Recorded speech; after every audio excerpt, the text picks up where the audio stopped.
So let's not forget why we're there in the first place, right? So, if you just come into these African villages and you give them all free stuff, whether it's shoes or food or fridges, you really disrupt the local economic systems, right? There are people that are trying to sell shoes or food or refrigerators. So we've learned that that's really not the way to do it. So what actually happens is we have a manufacturing facility there.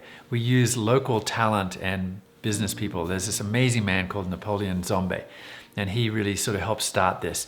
So we have a manufacturing plant. We buy from local farmers, so the maize and the soy, and then it's manufactured. It's processed there, heated, baked, crushed, and made into this porridge. It's bagged there. It's warehoused there, and then we use another organization to help distribute it to the villages.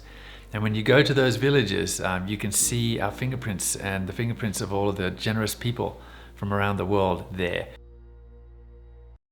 You can go to Malawi, this particular place that we went, and it is like a completely different country depending upon whether it is the wet season, the summer, or the dry season. And it's really quite amazing. Dry season, there's nothing green. There's just dust.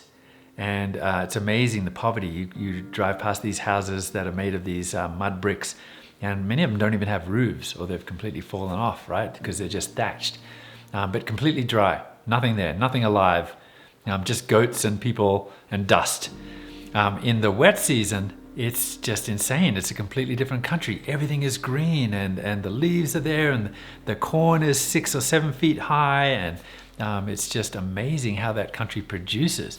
One of the issues is that the people that live there have not learned how to continue to grow crops during the winter. So that's one of the things that we teach them, to grow things all year round, to make use of the water that is there.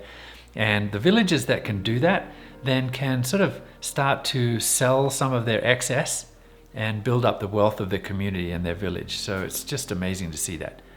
The other thing is that the children are just so healthy and so alive, and it's really kind of fun to see them mixing up the pot of the Vitameal porridge and giving it to the children, and they're just so polite and just so beautiful. So, it's just a really rewarding thing.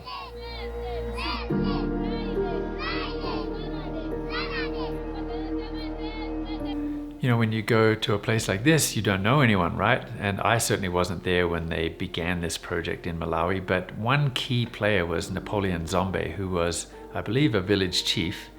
But his story was amazing. So as a young man, poor like everyone else, he used to walk, I don't know how many miles, like 10 miles to a village and buy a bag of salt and bring it back and sell it at a small profit. And did that so many times that eventually he was able to buy a bicycle, which then helped him to speed up that journey and do some more trading and selling, and eventually buy a small truck, and eventually build a business. And all of this, most of his life to me, is not so that he would get rich and have a big house, but to serve his village and make his village more successful. And that seems to be what he still continues to do today. So I go to Africa, and when I'm there he sits in this little office, and outside that office is a sign that says, the problem center, which is interesting, but I guess that's how they interpret it. And there's always someone lined up outside, or sitting, a husband or wife, or someone who needs help with something. And this is his own time, where they come in and maybe they need their roof fixed, and they need a small loan, or they need some kind of help. And that's what he just does day after day. He's quite an old man now, and he should be retired and just sitting in a hot tub somewhere, I suppose, but he's not. He just goes to work and he helps people, and that's just amazing to me. It tells me that whatever we achieve in our life, we should be thinking of giving back. And we're trying to help with the Vitameal, but they're helping themselves. It's really quite amazing.